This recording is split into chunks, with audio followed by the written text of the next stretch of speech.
দীর্ঘ প্রবাস জীবন শেষে আগামী 25 ডিসেম্বর দেশে ফিরছেন বিএনপির ভারপ্রাপ্ত চেয়ারম্যান তারেক রহমান।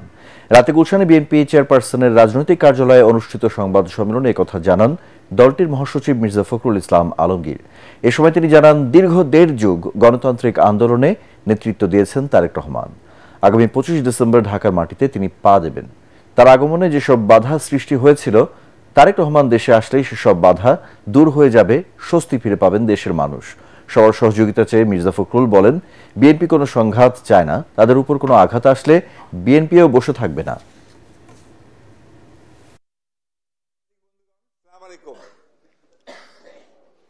আমি আপনাদের এখন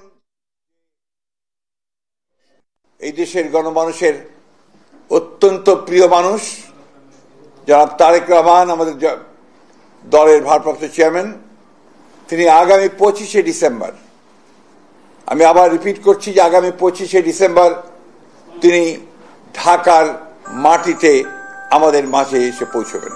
এবং আজকে গণতন্ত্র উত্তরণের পথে যে সমস্ত বাধাগুলো সৃষ্টি হয়েছিল, আমরা মনে করি যে আমাদের ভারপ্রাপ্ত চেয়ারম্যান তারেক রহমান সাহেব দেশে এসে পৌঁছলে সেই সমস্ত বাধা দূর হয়ে যাবে।